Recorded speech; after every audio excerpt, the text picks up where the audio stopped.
बिस्मिल्लाहिर्रहमानिर्रहीम। अस्सलाम वालेकुम। आज का लेक्चर बहुत ही इम्पोर्टेंट, जो कि पेपर के पॉइंट ऑफ व्यू से बहुत ज़्यादा अहमियत का हामिल है। इस लेक्चर के अंदर जो डेफिनेशंस पढ़नी है और फिर उन डेफिनेशंस को अप्लाई करेंगे एक्सरसाइज 1.3 के जो क्वेश्चन नंबर 8 है उसको सॉल्व करने के लिए। पहली डेफिनेशन है सिमेट्रिक मैट्रिक्स, यानी कि जो सिमेट्रिक कॉलम होता है वो क्या होता है। ये पेपर में 2 नंबर की तारीफ़ भी आती है और इससे मुतल्लिक सवाल भी आता है। और दूसरी जो तारीफ़ है वो है स्क्यू सिमेट्रिक मैट्रिक्स की। अब जब हम इसकी तारीफ़ पढ़ें तो तारीफ़ बड़ी सादा सी है। कैसे कि कोई भी कालब ले लें, ऐसा कालब कि जिसका आप ट्रांसपोज़ मालूम करें और उसका ट्रांसपोज़ लेने के बावजूद उस पर कोई फ़र्क ही ना पड़े, यानी उसकी कितारों को आपने कॉलम बना दिया लेकिन फिर भी उस पर कोई फ़र्क ही नहीं है, यानी इतनी सख्त नेचर का जो कालब होगा उसको हम सिमेट्रिक कालब बोलेंगे कि जिस पे फ़र्क ही नहीं पड़ रहा ट्रांसपोज लेने का। कैसे? मिसाल के तौर पर कोई मैट्रिक्स है जिसका नाम x है और उस मैट्रिक्स के अंदर जो एलिमेंट्स हैं वो हैं 0 और 5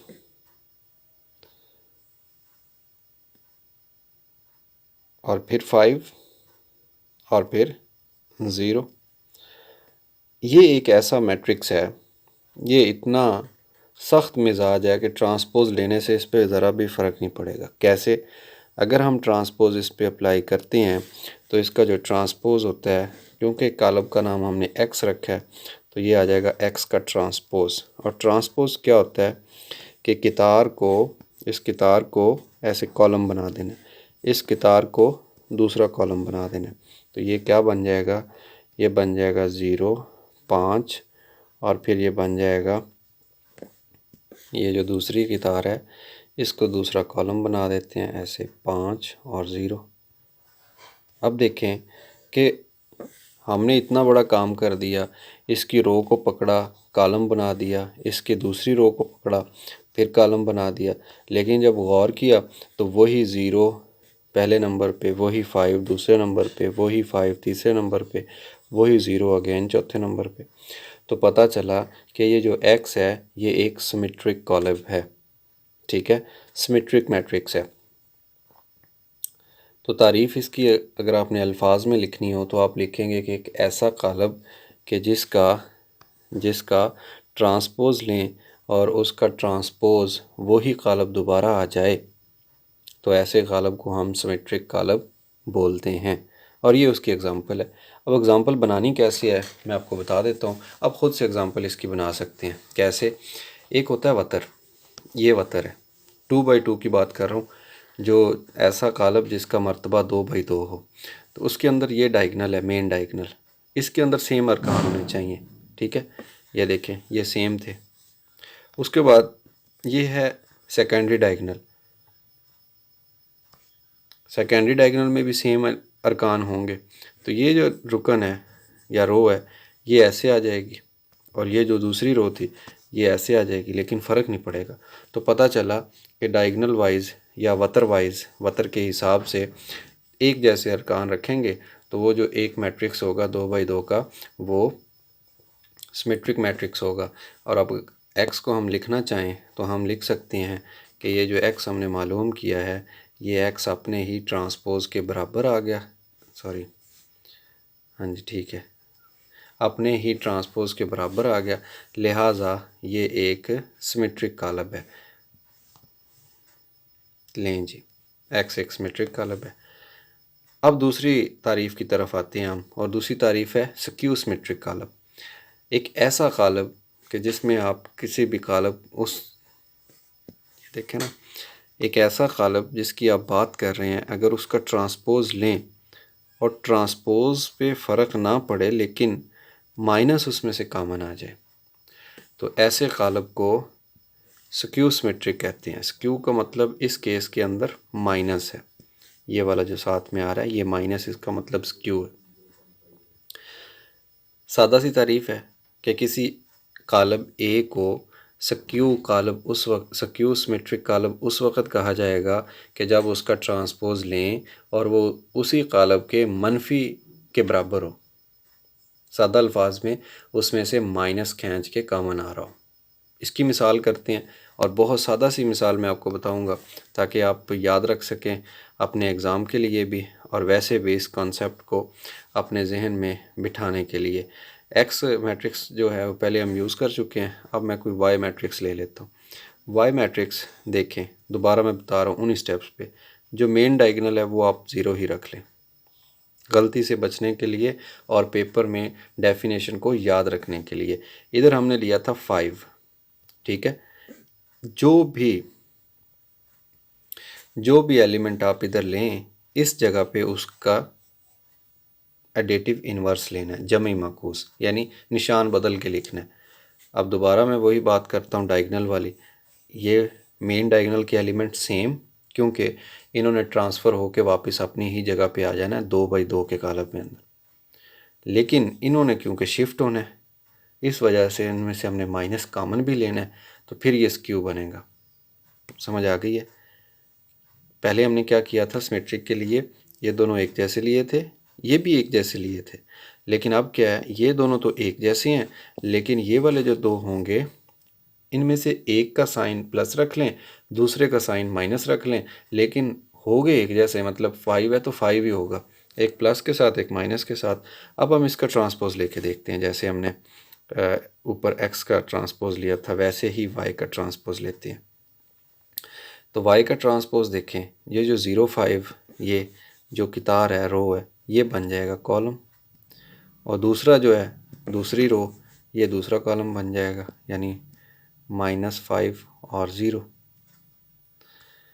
अब देखें तो इसको अगर कंपेयर करें ना y के साथ, तो 0 5 है, ये 0 -5 है, तो अगर इसमें से माइनस कॉमन ले लें, इसमें से माइनस को कॉमन ले लें, इधर तो नाम के ऊपर तो वैसे ही है y ट्रांसपोज, लेकिन अगर हम कॉमन लेंगे माइनस तो अंदर वाली सारी रकमों के निशान बदल जाएंगे। ये 0 है, इसका निशान होता ही नहीं है। माइनस का 5 है, ये प्लस का 5 बन जाएगा, प्लस का 5 है, ये माइनस का 5 बन जाएगा, और 0 है, इसका साइन होता नहीं है। लें जी, अब अगर इस चीज़ को हम कंपेयर करें तो ये तो एग्जैक्टली वही चीज़ बन गई जिसको हमने y का नाम दिया होता। ये माइनस भी आ गया, और 0 5 -5 0 -5 0, ये तो एग्जैक्टली वही चीज़ है कि जिसको y का नाम दिया हुआ था। तो पता चला कि एक ऐसा कालब कि जिसके अंदर आप ट्रांसपोज लें और वो उसी कालब के मनफी के बराबर आ जाए, यानी उसमें से माइनस कॉमन आ जाए, तो ऐसे कालब को स्क्यू सिमेट्रिक कालब कहते हैं। और ये जो मैंने ब्लू कलर में हाईलाइट की थी, अब मैं उसे रेड कलर में हाईलाइट कर देता हूँ, डबल हाईलाइट कर देता हूँ। ये तारीफ़ है, ये सिमेट्रिक की है, और ये वाली चीज़ स्क्यू सिमेट्रिक की है, ये मैंने हाईलाइट कर दिया। बस इतनी सी बात है, और ये उसकी एक्सप्लेनेशन आ गई, एग्जांपल आ गई। पेपर में जब भी आपने एग्जांपल लिखनी है किसी भी डेफिनेशन से रिलेटेड, तो आपको पता हो कि वो जो एग्जांपल है वो 100% उस डेफिनेशन पे पूरी उतर रही है। और अगर आपने पेपर में कंप्लीट नंबर लेने हैं डेफिनेशन में, तो उसकी एग्जांपल लाजमी पुट करनी है। एक दफ़ा फिर बता देता हूँ, बेशक 2 नंबर की डेफिनेशन आए, लेकिन जब तक आप साथ एग्जांपल या मिसाल नहीं लिखेंगे, आपको पूरे नंबर नहीं मिलेंगे उस तारीफ़ के। उसमें से नंबर कट जाएंगे क्योंकि आपने मिसाल नहीं दी होगी। तो याद रखिए, सबसे इम्पॉर्टेंट और सबसे जो ट्रिकी काम है वो सिमेट्रिक और स्क्यू सिमेट्रिक को समझना है। तो ये था एक एक मैट्रिक्स के लिए, एक कॉलम के लिए मैंने आपको सिमेट्रिक और स्क्यू सिमेट्रिक समझाई। अभी मैं आपको समझाऊंगा अगर मजमुआ आ जाए या तफरीक आ जाए तो फिर सिमेट्रिक किसे कहते हैं, फिर स्क्यू सिमेट्रिक कैसे कहते हैं। ये बात समझते भी हैं, और साथ ही हम एक्सरसाइज 1.3 का क्वेश्चन नंबर 8 और उसका पार्ट नंबर बुक के अंदर जो क्वेश्चन मौजूद है 1.3 का आखिरी क्वेश्चन, क्वेश्चन नंबर 8, उसके पहले 2 पार्ट प्रीवियस लेक्चर के अंदर हमने किए। आज जो हमारा क्वेश्चन नंबर 3 है, ये अभी जो डेफिनेशन पढ़ी सिमेट्रिक कॉलम की, ये उससे रिलेटेड है। पार्ट नंबर 3 और पार्ट नंबर 5 अगर आप गौर से देखें तो लिखा हुआ है a + a transpose is symmetric, और नीचे लिखा हुआ है b + b transpose is symmetric, यानी 100 नहीं बल्कि 110% ये सेम है। दोनों पार्ट्स। पार्ट नंबर 4 और पार्ट नंबर 6 देखते हैं। A माइनस ए ट्रांसपोज और नीचे है B माइनस बी ट्रांसपोज इस स्क्यू सिमेट्रिक। ये भी 110% सेम है, चौथा और छठा, तीसरा और पांचवा। अब इसमें से जो थर्ड पार्ट है ये मैं आपको करवा देता हूँ, फिफ्थ पार्ट आप खुद कीजिएगा बिल्कुल इन स्टेप्स के ऊपर। जी पार्ट नंबर 3 आपके सामने है। हमने साबित करना है कि A प्लस ए ट्रांसपोज एक सिमेट्रिक कालब है। पहले तो सिमेट्रिक की जो तारीफ़ है वो बिल्कुल इन्हीं स्टेप्स के ऊपर अगर मैं रिवाइज़ कराऊँ आपको तो मैं इधर लिख देता हूँ A इज़ सिमेट्रिक मैट्रिक्स और इधर लिख देता हूँ इफ़। क्या कंडीशन होती है कि ए का आप ट्रांसपोज लें और वो उसी ए के ही बराबर आ जाए। ये वाली बड़ी काम की बात है क्योंकि ये तारीफ़ है सिमेट्रिक की। अब क्योंकि यहाँ पे कालब एक था इस वजह से एक का ट्रांसपोज बराबर उसी कालब के आ गया। लेकिन क्वेश्चन की स्टेटमेंट में अगर देखें तो ए प्लस ए ट्रांसपोज यानी ये सारा एक मैट्रिक्स है, इसको हमने सिमेट्रिक साबित करना है। तो जिसको भी सिमेट्रिक साबित करना हो उसका ट्रांसपोज लिया जाता है। लिहाजा अगर इस सारे को सिमेट्रिक साबित करना है तो सारे का ट्रांसपोज लेंगे, यानी ये बन जाएगा ए प्लस ए टी। अब इसका ट्रांसपोज लेना पड़ेगा, ठीक है। और हमने बात की कि सिमेट्रिक उसी वक्त होता है जब आप ट्रांसपोज लें लेकिन उसके ऊपर कोई फ़र्क ही ना पड़े। इसको बोलते हैं सिमेट्रिक मैट्रिक्स। तो ये एक स्टेटमेंट बन गई। इस स्टेटमेंट को अभी हम इस्तेमाल करेंगे, यानी इसकी लेफ़्ट हैंड साइड और राइट हैंड साइड के अंदर वैल्यूज़ पुट करेंगे, ट्रांसपोज लेंगे और आखिर में जवाब देखेंगे कि जवाब तो बराबर आ गया दोनों साइड्स का। लिहाजा ए मैट्रिक्स की कीमत लगा देते हैं इसको प्रूफ करते हुए। ये जो ब्रैकेट है अगेन वैसे ही यूज़ कर लेता हूँ मैं, बट इसके अंदर दो मैट्रिक्स लिखते हैं। ये थोड़ी इसको एक्सपेंड कर लें थोड़ा सा, इधर लिख देता हूँ मैं। इसके अंदर अब हम कीमतें लगाने वाले हैं। ए मैट्रिक्स ए क्या था, ए था 1 2 0 1, फिर उसके बाद है ए जो कि 1 2 0 1 1 एक दफ़ा फिर से आ गया और उसके ऊपर था ये टी। बराबर के इस साइड पे ए मैट्रिक्स है तो ए की कीमत लगा देते हैं। ए की कीमत है जी 1 2 0 1, फिर उसके बाद प्लस है, ये प्लस आ गया। फिर उसके बाद जो मैट्रिक्स ए है 1 2 0 1 और फिर जनाब इसके ऊपर है ट्रांसपोज, ये आ गया। लेफ़्ट साइड को सॉल्व करते हैं। लेफ़्ट हैंड साइड पे रेड ब्रैकेट है, रेड ब्रैकेट के जो ऊपर ट्रांसपोज है इसको मैं ऐसे ही लिखूँगा, ऐसे। बट इसके अंदर जो दो मैट्रिक्स हैं उनमें से एक के ऊपर ट्रांसपोज है 1 2 0 1, तो ये ट्रांसपोज अप्लाई कर देते हैं। ये जो 1 2 रो है ये कॉलम बन जाएगा, 0 1 रो है, 0 1 कॉलम बन गया, ठीक है। तो यहाँ तक हमारा एक स्टेप मज़ीद कंप्लीट हो गया। दूसरी तरफ अगर देखें तो 1 2 मैट्रिक्स ये बिल्कुल बग़ैर किसी तब्दीली के वैसे ही आ जाएगा और साथ में है प्लस, सॉरी ये क्या हो गया, प्लस और उसके साथ जो मैट्रिक्स है उसके ऊपर ट्रांसपोज है तो अप्लाई करते हैं 1 2 और फिर 0 1, ये आ गया जनाब मैट्रिक्स। अब अगर लेफ़्ट साइड पे देखें तो पहले मजमुआ है बाद में ट्रांसपोज है। इधर अगर देखें तो बग़ैर ट्रांसपोज के सिर्फ मजमुआ रह गया। क्योंकि जगह कम हो चुकी है तो मैं इसी चीज़ को जूम आउट करके यहाँ पे लिख लेता हूँ। ये रेड ब्रैकेट है, लेकिन पहले ना हाफ़ कर लें ताकि ये स्क्रीन हाफ होगी। इसमें जो रेड ब्रैकेट है ये आ गई,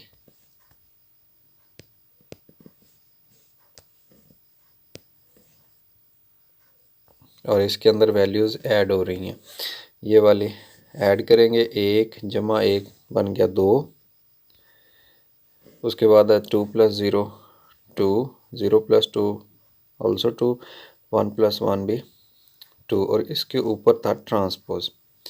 इधर आ गया बराबर का निशान, और फिर दो कॉलम जमा हो रहे हैं, इनको जमा कर देते हैं।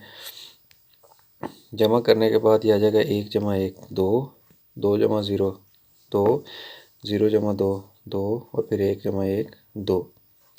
ये मैट्रिक्स आ गए हैं। अब ये जो लेफ़्ट साइड वाला नज़र आ रहा है, ये एक स्टेप मज़ीद हल होगा। कैसे कि इसके ऊपर ट्रांसपोज है, जो रो है ये कॉलम बन जाएगा।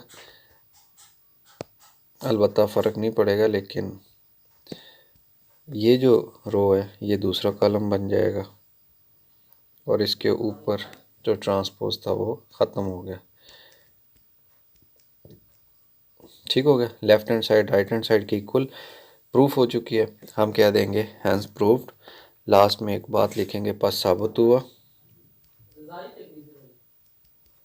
पस साबित हुआ कि क्या साबित हुआ, साबित ये हुआ कि a + a का जो ट्रांसपोज है ये एक सिमेट्रिक कॉलम है। उर्दू में लिखते हैं सिमेट्रिक कॉलम है। ये चीज़ साबित करनी थी और ये साबित हो चुकी है। कैसे हुई है, एक दफ़ा रिवाइज़ करा देता हूँ मैं। क्वेश्चन की स्टेटमेंट ये थी कि a + a transpose is symmetric column. तो हमने सिमेट्रिक की जो डेफिनेशन थी ये वाली, ये पढ़ी आज के लेक्चर के शुरू में। इसी को यानी इस चीज़ को एक्सपेंड किया, ये वाला एक कॉलम समझा हमने, ये ब्रैकेट लगा के। जिस कॉलम का ट्रांसपोज लें वो उसी के ही बराबर आना चाहिए। ठीक है, इसको मैं फिर कलर सेम रखा है ताकि आपको प्रॉब्लम ना हो। यानी ट्रांसपोज लिया लेकिन उस पर फ़र्क ही नहीं पड़ा। हमने इसको वैल्यूज़ पुट करके देखा, वाकई फ़र्क नहीं पड़ा। तो ये एक सिमेट्रिक मैट्रिक्स था। जुज़ है यानी जुज़ नंबर 4 और 6 ये दोनों एक जैसे हैं, जैसे मैं बता रहा था आपको। इसमें से जो पहला है यानी 4th नंबर पे a - a transpose skew symmetric, क्योंकि इसमें a आ रहा है लिहाजा ये आप कर लीजिएगा। मैं आपको पार्ट नंबर 6 यानी कि b वाला करवा देता हूँ। पार्ट नंबर 6 की स्टेटमेंट है b - b transpose is a skew symmetric. कैसे इसको स्क्यू सिमेट्रिक साबित करना है, बिल्कुल वैसे ही जैसे अभी पार्ट नंबर 3 को साबित किया कि वो सिमेट्रिक था। करेंगे सॉल्व करने के लिए। देखें ये लिखा हुआ है b - b transpose is symmetric skew symmetric matrix. तो स्क्यू की डेफिनेशन में क्या होता है कि जिसको आपने स्क्यू बनाना है, स्क्यू का मतलब हम यहाँ पे यूज़ कर रहे हैं माइनस। तो देखें b - b ट्रांसपोज, और ये मैं एहतियातन इसका कलर चेंज कर देता हूँ। ठीक है, और ये कुल आ गया नेगेटिव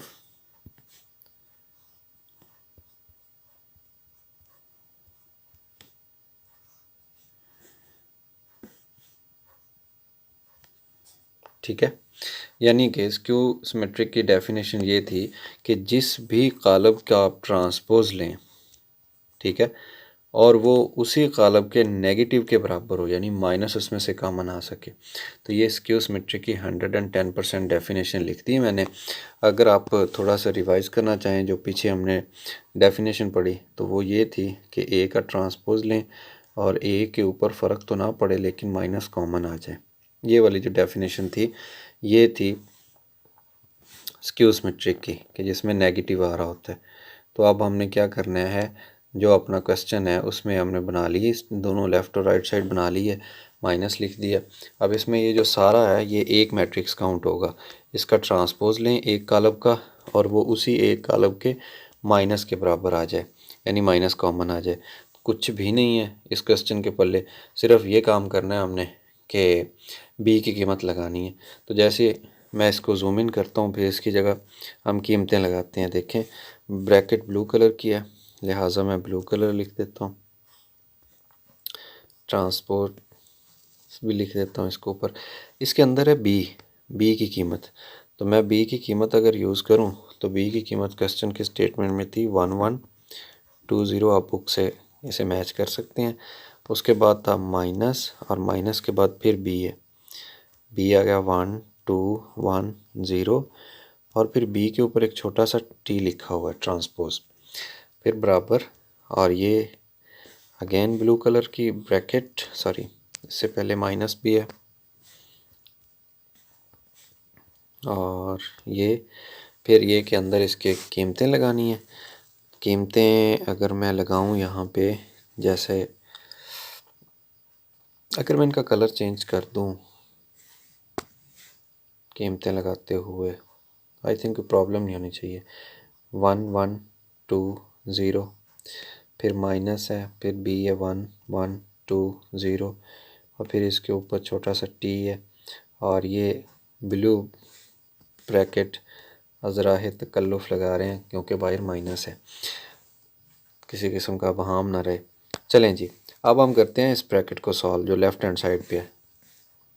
ये ब्लू कलर की ब्रैकेट है, इसके ऊपर ट्रांसपोज है, और इसके अंदर दो मैट्रिक्स हैं और एक मैट्रिक्स से ऊपर ट्रांसपोज भी है। तो जो ट्रांसपोज वाला है, ज़ाहिरी बात है पहले तो हम उसको ही हल करेंगे, बट थोड़ा सा मैं इसकी ब्रैकेट को एक्सटेंड कर लूँ, बाहर करके लिख देता हूँ इधर। तो इसके अंदर जो पहला कालब है ये तो वैसे ही आ जाएगा 1 1 2 एंड 0, उसके बाद माइनस का निशान भी वैसे ही आएगा, बट ये जो कालब है इसके ऊपर ट्रांसपोज था, ट्रांसपोज की वजह से ये 1 1 कॉलम बन गया और दूसरा कॉलम 2 0 बन गया। अब पहले इसी साइड को हल कर लेते हैं।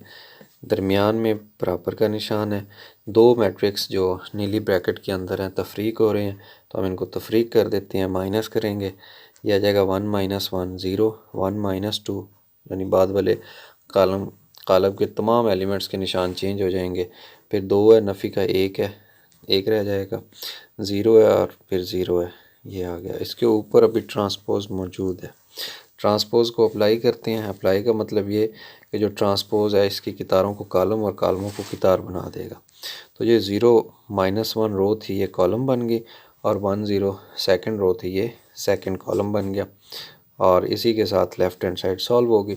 राइट हैंड साइड की तरफ आते हैं तो इसको देखते हैं हम कि ब्लू ब्रैकेट है, उसके अंदर दो मैट्रिक्स हैं, उनके बाहर माइनस है, और अंदर क्या हो रहा है, अंदर दो कालबों के दरमियान तफरीक है, लेकिन अभी एक कालब के ऊपर ट्रांसपोज है। इस ट्रांसपोज को अप्लाई करेंगे, 1 1 कॉलम बन गया, 2 0 रो थी, 2 0 कॉलम बन गया, फिर उसके बाद ये ऐसे, ये जो टी था ये अप्लाई हो गया इसलिए ख़त्म हो गया। अब क्या करेंगे, अब हम इन दो मैट्रिक्स को देखते हैं कि इनके अंदर कौन सा साइन है। इनके दरमियान माइनस का साइन है, लिहाजा ये जो बाहर वाला माइनस था ये एज इट इज़ रहेगा, और इन दो से एक कॉलम हमें मिल जाएगा, इन दो कॉलमों से। तो पहला जो एलिमेंट है वो है 1, और ये -1, 0 आ गया। फिर ये वाला 1 है और ये वाला -2 है, क्यों कि ये निशान चेंज कर रहे हैं माइनस, तो इधर आ जाएगा माइनस का 1, फिर 2 -1, 1 रह गया, फिर 0 -0, 0 ही रह गई। अब ये जो बाहर वाला माइनस है इसने अंदर तमाम रकमों के निशान चेंज करने हैं। जैसे ही ये 0 का निशान होता नहीं, जैसे ही माइनस अंदर वाले के साथ मल्टीप्लाई होएगी तो इसको +1 बना देगी, इसको -1 बना देगी, इसको 0, और जनाब ये ख़त्म हो गया हमारा जो मैट्रिक्स था या ऑपरेशंस थे। अब देखें दोनों साइड पे 0 1 -1 0 नज़र आ रहा है, तो हमने क्या किया, हमने वैल्यूज़ पुट की, पहले स्टेटमेंट बनाई, फिर वैल्यूज़ पुट की। वैल्यूज़ पुट करने के बाद लेफ़्ट हैंड साइड और राइट हैंड साइड सेम आ गई, तो हम यहाँ पे एक बात लिख देंगे आखिर में। वो बात कौन सी है, वो बात ये है कि पस साबित हुआ कि b -b का ट्रांसपोज एक स्क्यू सिमेट्रिक कालब है। लें जी, ये बात साबित हो गई और हमारा क्वेश्चन भी ख़त्म हो गया। सो क्वेश्चन नंबर जो 8 था, इसमें से मैंने ओवरऑल 3 पार्ट्स आपको करवाए हैं। एक प्रीवियस लेक्चर के अंदर करवाया और 2 आज मैंने करवा दिए सिमेट्रिक और स्क्यू सिमेट्रिक के साथ। बहुत इंपॉर्टेंट क्वेश्चंस हैं पेपर के पॉइंट ऑफ व्यू से। क्यों कि इसके अंदर स्क्यू सिमेट्रिक और सिमेट्रिक की डेफिनेशन अप्लाई होती है। अल्लाह हाफिज़।